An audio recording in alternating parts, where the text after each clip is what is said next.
It is way past my bedtime, but I really wanted to come on and make a little video just to say hello. And yesterday I had this lovely conversation with my manager and some of my coworkers, and the question was spoon or fork? So are you a spoon or fork user? And my manager brought up a good point. He's like, but I'd settle for a good spork. But like spoons all the way. That's just my opinion, you know? Spoons. And then there was one of my coworkers was like, forks for everything. I was like, bro, something. Forks, like you're picking up so much less. So much can slip through the cracks. But with a spoon, one scoop. You're gonna eat rice with a fork, not a spoon? Anyway, I picked a few cards prior to this lights being turned on. Picked a few cards from my deck of love letters. The first card is you're a light worker. Of course, we knew that. Of course, we knew that. Mitochondria, light worker, energy of the body. You are so bright, beautiful, intelligent, gorgeous. You are a light worker. You hold light everywhere you go. Everywhere you go. People look at you and they're like, there's something I like about this person. They are drawn to your light. And guess what? Misery loves company. So you can give your light to everybody, but not everybody is going to give it to you in return. And that's okay, because you don't need it in return. You got plenty of it to give. But know when to walk away. That's been my lesson over the last year. My biggest lesson. Had another lesson of that 2 days ago. Next card is, it's your party, you can cry if you want to. Of course. You can cry, you can laugh, you can do whatever you want. It's safe here. Third card is drop your self-judgment. For sure, always. You're so beautiful. The thing that gets me, looking for myself picture, of course. The thing that gets me is like, we see ourselves so differently than what we actually are. And this is what we actually are, this beautiful little cell. You're so beautiful. You look in the mirror and there's all this judgment. And then when somebody else looks at you, they see you entirely different view. That's amazing. It's so amazing that people see us as being so loving and beautiful and light, and sometimes when we can't see it for ourselves. But this is you and this is me, and you can put a picture of yourself up on your mirror. I just went up onto that internet, found me a picture of the cell, and printed it on this little cardstock paper, because I try and teach people about the cell, so I always have this picture with me, of course. Anyway, when you do what you love, the whole world exhales. When you do what you love, you take an exhale. You are in a relaxed place when you feel like you are in line doing what you love. And even when you don't, I just keep hearing this guy that I found recently, Joe Hudson. He's cool. He's really cool from what I've seen. You can look him on YouTube. He helps people. But he's just like, even when I'm doing stuff, he did an experiment where he was like, I'm going to not do anything that I don't love to do. And then he found out quickly that he actually needs to do stuff that he doesn't always love, like taking out the trash, I think was his example that he used. And he said, well, maybe I'll just ask, how can I enjoy this? And so I've been trying to do that. And so it's like, if you enjoyed everything, and what if it's true, when you do what you love, the whole world exhales? Like, can you imagine the whole world exhaling all the time because you were constantly asking for, how can I enjoy this in every single situation? And your nervous system is more at peace. You feel at peace. You feel like you have energy balance. And then you're sharing that with the whole world because you're a beautiful light worker. And you're crying if you want to. Anyway, just saying. The next card because I'm a blue one. The greatest fallacy is that you have to wait. One of my friends told me that recently. The greatest fallacy is that you have to wait. And that reminds me of the holy instant in this very moment right here. Just relaxing. Because we're supposed to be right in this moment. If this wouldn't happen, this wouldn't happen. If this wouldn't happen, this wouldn't happen. If I wouldn't have sat down and made this YouTube video, you'd be watching another video. And yet, here we are in this beautiful moment. We're exactly where we're supposed to be. Let your body just breathe. And if you're not good at slowing down, take a deep, deep, deep inhale and keep inhaling. What I try to imagine is like filling up my lungs and like it's like blowing up a balloon. You're just watching it inflate, and then I'm trying to stretch my entire thoracic cavity. You are inflating, pushing the bounds. You are stretching your lungs. And then when I cannot stretch or hold it for any longer, I slowly let it out.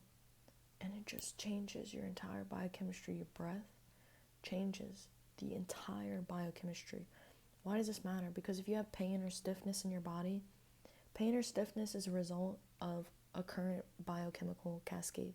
So if you decide to change that biochemical cascade through your breath, you are then an active participant, an intentional biochemist.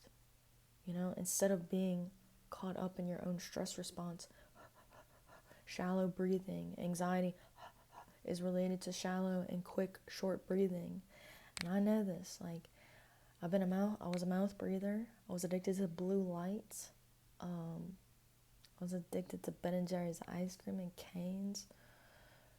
We get trained to breathe through the mouth. And even still, like, if I'll be looking at my phone and my neck's like this, like, then I start breathing through my mouth. Like, no, we're not meant to breathe through our mouth. We're meant to breathe through our nose. It's healthier. It's energy efficient. It allows more oxygen to enter and penetrate throughout the whole body. And we need all this because every single cell, even the cells in the toes, need oxygen and nutrients. And that's the coolest thing about diabetes type 2, okay? A lot of people lose limbs when they have diabetes because we lose blood flow to the extremities, the place where we do primary gas exchange, primary lymphatic exchange. Lymphatic system is like our immune system that goes all around the body, and in these little bitty areas, like in the fingers, it looks like a tree. If you were to watch, there's a tree branch out, and in the tips of our fingers is where all of the gas exchange occurs the most, the capillaries. It's so beautiful. You gorgeous. Last few cards. Justice, aka Libra energy. Libra, the scales of justice, balance, feminine and masculine balance. Balance within your nervous system, or feminine, masculine aspects within each of us. Feel your emotions is the next card. I find that when I'm tense in my body, it's because there's an emotion that I'm trying not to experience. And, most of us were very fortunate not to be still living in like a hunter-gatherer society where we don't have good shelter and food and access to clean water, stuff like that, and you're always in a stress response because you don't have the resources. So it's beautiful what we have now. It's beautiful to be thankful for. When we practice being thankful and gracious, it helps us to, they say, allegedly, or is only one way to find out, they say that we have more peace and calm in our neurochemistry. And we bring heaven down to earth. You bring heaven, you're a light worker. You bring heaven down to earth. You bring this peace and this calmness down into your body, this faith and this knowing that your body's always taking care of you, that you're in the right place at the right time, always, always, always. If it's challenging, it's because there's a lesson that needs to be learned. But right now, we feel the emotions. If it's hectic, we gotta feel that. Just let it go. That guy, Joe Hudson, he says, we feel what we're feeling, we transform it. Like, I remember him saying, expressed anger leads to clarity and decisiveness, something like that. I think that's correct. Decisiveness and clarity. That's what happens, what anger transforms into. And I thought that was beautiful because, again, there's only one way to find out, you know. The last card, which I feel like is an overall thing, is that, excuse me, you are always seen. You are always seen. That was the last card. There's a quote that I have in my room. Sorry, I just had to burp a little bit. There's a quote. The energy is moving. There's a quote that I have in my room. It says, "You're already naked. There's no reason not to share your heart." And, you know, in that way,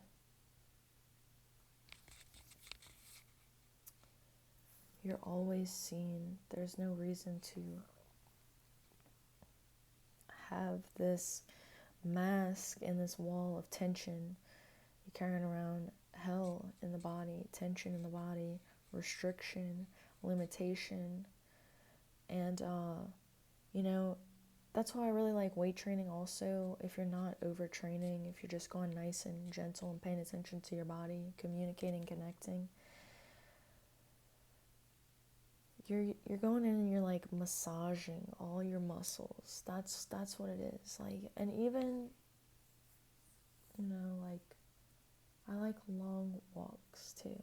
I think long walks are very good for our nervous system. It's very good for the brain. It's so helpful for blood flow and oxygen flow. And what I try and do when I walk is I try to relax my body, like relaxing into every single step. Relaxing, knowing that my body is like wanting to feel chaotic and stressful. It's like we get addicted to feeling chaotic and stressful because it almost feels like we're getting more done. But it's like not the truth.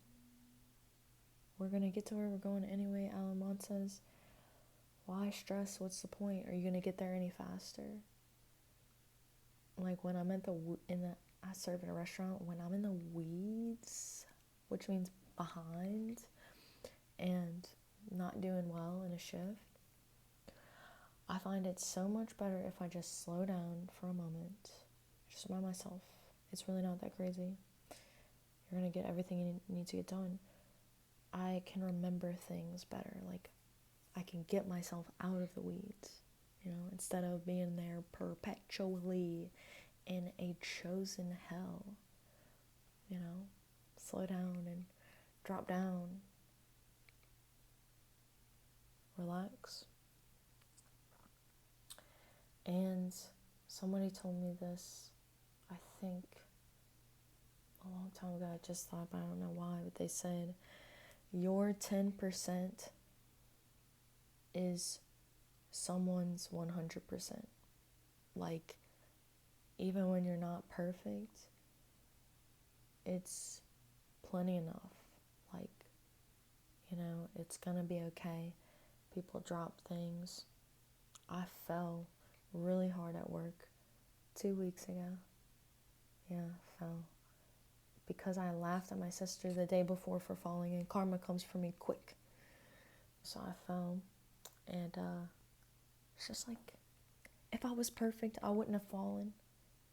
Why would I plan to embarrass myself like that? No, indeed. Anyway, I've got to go to sleep. So, I hope this was helpful for you in some way. I just want to remind you how bright you are. You're so bright. And we build this brightness by embracing our darkness at night.